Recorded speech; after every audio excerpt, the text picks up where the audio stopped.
Assalamualaikum warahmatullahi wabarakatuh. Alhamdulillahirrabbilalamin. Allahumma sholli ala sayyidina Muhammad wa ala ali sayyidina Muhammad. Amma ba'du. Yang terhormat kepada pengampu mata kuliah Ekonomi Makro Islam, yaitu Bapak Dr. Abdul Wadud Nafis, LCMI, dan juga kepada teman-teman S3 Angkatan 2020 yang kami banggakan. Nama saya Ahmad Faisal Fatoni, NIM 2041050201110, akan sedikit mengulang dan juga menanggapi materi yang berjudul tugas dan juga wewenang OJK atau Otoritas Jasa Keuangan. Pertama-tama yaitu adalah kita harus pahami terlebih dahulu apa itu OJK atau Otoritas Jasa Keuangan.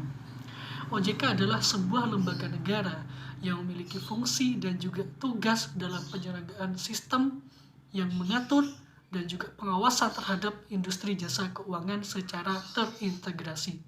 Jadi kalau kita mengaca pada pengertian ini adalah OJK itu lembaga atau instansi yang dimiliki oleh negara, bukan perorangan ataupun swasta, karena OJK ini sendiri secara resmi dibentuk oleh negara.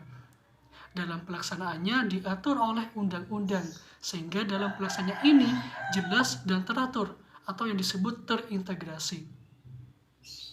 Kemudian yang kedua yaitu OJK memiliki fungsi dan tugas dalam penyelenggaraan sistem yang mengatur dan juga pengawasan terhadap industri jasa keuangan.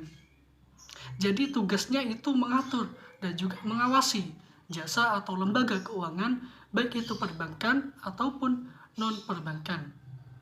Dalam pengawasannya OJK ialah diantaranya yang pertama tentu saja perbankan pastinya, yang nomor 2 pasar modal, yang nomor 3 asuransi, dana pensiunan, yang nomor 5 lembaga pembiayaan, dan juga lembaga jasa keuangan lainnya. Kemudian yang kedua, kita harus mengetahui tentang asas-asas otoritas jasa keuangan. Yang pertama, asas independensi. Artinya apa? Bahwa OJK itu melaksanakan tugasnya sesuai undang-undang yang ada, yang bekerja secara profesional tanpa dipengaruhi atau ada intervensi dari pihak lain, baik itu internal atau pemerintah ataupun juga masyarakat pada umumnya. Yang nomor 2 yaitu asas kepastian hukum, yaitu kepastian hukum yang pertama bahwa OJK ini bekerja sesuai peraturan yang berlaku, yang ditetapkan oleh undang-undang. Kemudian yang kedua, OJK memberikan jaminan kepada anggotanya, mereka yang akan diarahkan sesuai dengan peraturan yang berlaku. Dan juga akan diberikan reward sesuai peraturan yang berlaku, yang juga diberikan perlindungan hukum dengan apa yang dikerjakannya sesuai undang-undang yang berlaku pada saat ini. Yang nomor 3 yaitu asas kepentingan umum, yaitu semua yang dilakukan dan dikerjakan atas kepentingan umum, bukan hanya pemerintah atau instansi dan juga hanya swasta, tetapi kepentingan menyeluruh. Selanjutnya yang nomor 4 yaitu asas keterbukaan. Jadi OJK secara terbuka, apa tugas mereka, publik harus tahu, apa wewenang mereka, juga publik harus tahu, dan juga kebijakan-kebijakan peraturan yang ada, itu semua harus sifatnya transparansi. Semua itu bisa diakses selama itu bukan rahasia negara yang memang layak untuk tidak dibuka di publik. Itu diperbolehkan selama hal itu kemudian mengancam kepentingan umum dan juga negara. Tetapi sifat OJK sendiri yaitu keterbukaan atau transparansi. Yang nomor 5 yaitu asas profesionalitas, yaitu semua yang terlibat di OJK ini orang-orang yang berkompetensi yang tinggi sesuai dengan bidangnya, dan juga mereka bekerja secara objektif dan tanggung jawab. Jadi mereka profesional, punya pengetahuan yang luas untuk melakukan tugasnya sebagai seorang pengawas lembaga keuangan yang ada di Indonesia. Yang nomor 6 yaitu asas integritas. Jadi semua kebijakan yang ada di OJK ini sudah diatur secara sistematis, mempunyai metode-metode, nilai-nilai, dan juga prinsip-prinsip sehingga dalam pelaksanaannya bisa terlaksana dengan baik. Yang nomor 7 yaitu asas akuntabilitas, yaitu pencegahan penyalahgunaan kekuasaan dan untuk memastikan bahwa kekuasaan untuk mencapai tujuan yang lebih luas dalam efektivitasnya yaitu untuk kejujuran dan juga tanggung jawab yang tinggi. Kemudian selanjutnya, apa tugas-tugas OJK? Yaitu yang pertama, mengatur dan mengawasi kegiatan jasa keuangan, baik sektor perbankan maupun non-perbankan. Jadi pengaturan dan pengawasan bukan hanya dalam sektor perbankan, tetapi juga lembaga keuangan non-perbankan. Yang nomor 2 yaitu mengawasi dan mengatur kegiatan jasa keuangan di sektor pasar modal. Mereka juga mengatur kebijakan para pelaku pasar modal dan juga mengawasi agar dalam pelaksanaannya tetap dalam koridor undang-undang yang telah ditetapkan. Yang nomor 3 yaitu mengatur dan mengawasi aktivitas jasa keuangan di sektor asuransi, dana pensiunan, lembaga pembiayaan, dan juga lembaga keuangan lainnya. Kemudian selanjutnya, apa wewenang yang dimiliki oleh OJK dalam tugas-tugasnya untuk pengaturan dan juga pengawasan.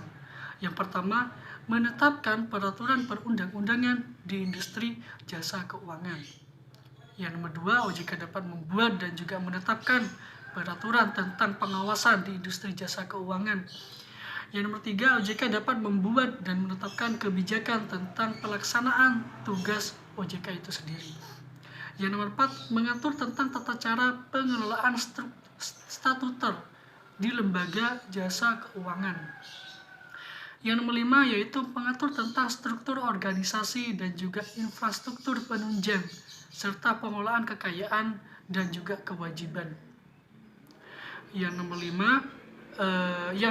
maksud saya, dapat membuat dan juga menetapkan peraturan tentang tata cara pemberian sanksi berdasarkan peraturan perundang-undangan yang berlaku di sektor jasa keuangan. Yang nomor 7, OJK dapat membuat dan juga menetapkan kebijakan mengenai tata cara pengawasan terhadap industri jasa keuangan. Yang nomor 8, OJK dapat melakukan pengawasan, pemeriksaan, penyidikan, dan juga pelindungan konsumen serta tindakan lain terhadap lembaga jasa keuangan. Yang nomor 9, memberikan sanksi administratif kepada pihak yang melanggar peraturan perundang-undangan yang berlaku. Yang nomor 10, tentu saja OJK berwenang memberikan atau mencabut izin usaha dan juga pengesahan penetapan lainnya dalam peraturan perundang-undangan yang berlaku pada sektor jasa keuangan. Mungkin itulah sedikit dan juga sekelumit pembahasan dari saya. Tanggapan saya dari pembahasan ini adalah yang pertama, dan yang harus kita pahami dahulu, yaitu apa pengertian OJK atau otoritas jasa keuangan. Yang nomor 2, kemudian kita harus mengetahui tentang asas-asas otoritas jasa keuangan. Yang nomor 3, kemudian selanjutnya apa tugas-tugas OJK atau tugas pokok-pokok yang dilakukan oleh otoritas jasa keuangan. Yang nomor 4 yaitu apa wewenang yang dimiliki oleh OJK dalam tugas-tugasnya untuk pengaturan dan juga pengawasan. Yang terakhir, terima kasih kepada Bapak Wadud dan juga mohon maaf bila ada satu kata yang tidak berkenan dan terucap dari kami sendiri. Kurang lebihnya mohon maaf. Akhirul qauli, assalamualaikum warahmatullahi wabarakatuh.